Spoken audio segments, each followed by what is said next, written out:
নমস্কার, আমি বিশাখা। চলে এসেছি একটি নতুন রেসিপি নিয়ে, যেটি ঘরে থাকা কিছু উপকরণ দিয়ে খুব সহজেই বানিয়ে নেওয়া যায়।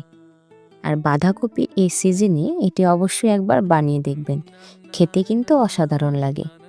চলুন তাহলে শুরু করা যাক।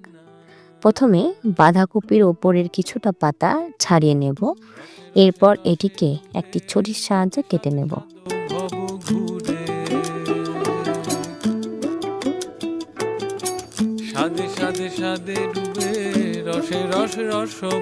এক কাপ মসুর ডাল ভিজিয়ে রেখেছিলাম, সেটিকে মিক্সিতে বেটে নেব। আপনারা চাইলে পাটাতেও বাটতে পারেন। এরপর গ্যাস ধরিয়ে বাঁধাকপিগুলোকে ধুয়ে গরম জলে ভাপিয়ে নেব। বাঁধাকপিটি ভাপিয়ে নিলে পরে এর মধ্যে যে একটি গন্ধ থাকে সেটা কিন্তু চলে যাবে এবং খেতে এটি ভালো লাগবে।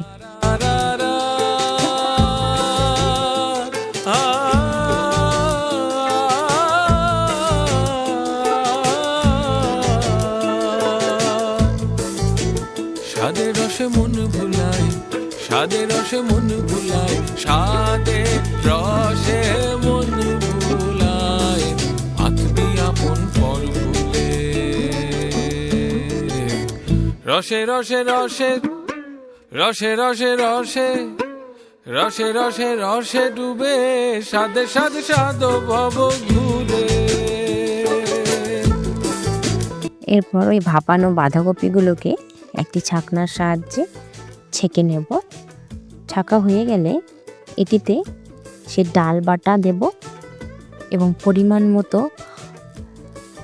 হলুদ, পরিমাণ মতো লবণ, হাফ চা চামচ চাট মশলা, হাফ চা চামচ গরম মশলা আর বাইন্ডিংয়ের জন্য 4 চামচ চালের গুঁড়ো দিয়ে ভালো করে মেখে নেব। তাতে কি গাছ পুঁতবি জানি, পাশ যদি আসমানে জমি, তাতে কি গাছ পুঁতবি জানি, পাশ যদি আসমানে জমি, তাতে কি গাছ পুঁতবি জানি। এরপর মাখা হয়ে গেলে কড়াইয়ে কিছুটা সাদা তেল দেব। তেল গরম হয়ে গেলে ওই মাখা বাঁধাকপিগুলোকে কোফতার আকার দিয়ে এক এক করে ভেজে নেব। রসে রসে রসে ডুবে, স্বাদে স্বাদে স্বাদ ভব ঘুরে। স্বাদে স্বাদে স্বাদে ডুবে, রসে রস রস ভর তুলে।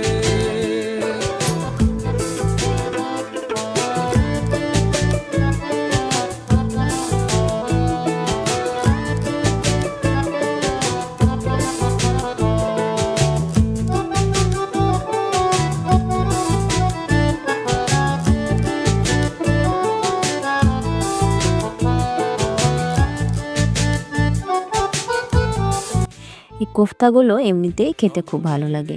আমি যেহেতু কারি করব, তাই 2টো টমেটো আর 3টে লঙ্কাকে পেস্ট করে নিয়েছি। আপনারা চাইলে এতে পেঁয়াজও অ্যাড করতে পারেন। আমি যেহেতু নিরামিষভাবে করছি, তাই আমি কোনো পেঁয়াজ অ্যাড করিনি। এরপর ওই তেলে একটু জিরে, একটা শুকনো লঙ্কা, একটা তেজপাতা, লবঙ্গ আর দারচিনি ফোড়ন দেব। ফোড়নটা একটু ভাজা হয়ে গেলে ওই টমেটো আর লঙ্কার পেস্টটা ওই ফোড়নে দিয়ে দেব। এরপর ওতে পরিমাণ মতো হলুদ দিয়ে নেড়ে দেব, যাতে হলুদটা দলা পাকিয়ে না যায়।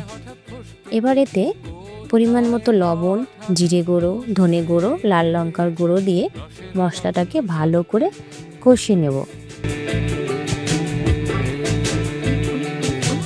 রসে রসে রসে ডুবে, স্বাদে স্বাদে স্বাদ ভব ঘুরে। স্বাদে স্বাদে স্বাদে ডুবে, রসে রস রস ভর।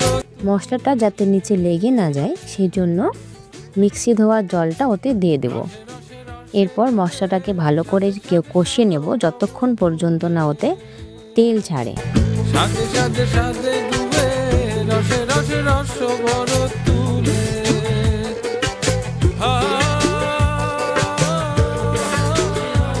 মশলা থেকে তেল ছেড়ে দিলে তাতে পরিমাণ মতো জল দেব।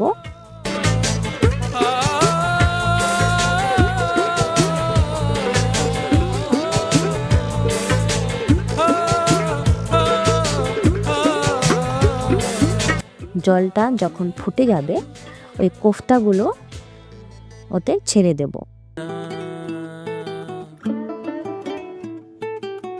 রসে রসে রসে ডুবে সাদে সাদে সাদো ভব ঘুরে, সাদে সাদে সাদে ডুবে রসে রসে রস ভর তুলে, রসে রসে কোফতাগুলোকে নামানোর আগে তাতে গরম মশলা আর ঘি ছড়িয়ে দেব। সাদে সাদে সাদে ডুবে রসে রসে রস ভর তুলে। এরপর গ্যাস বন্ধ করে কড়াই নামিয়ে নিলেই তৈরি হয়ে যাবে আমাদের বাঁধাকপির কোফতা কারি। এটি খুব সহজেই বানানো যায়। আপনারা অবশ্যই বাড়িতে এটি ট্রাই করবেন এবং কেমন হয়েছে তা অবশ্যই জানাবেন। আর ভিডিওটি ভালো লাগলে অবশ্যই আমার চ্যানেলটি সাবস্ক্রাইব করবেন আরও নিত্য নতুন রেসিপি পাওয়ার জন্য।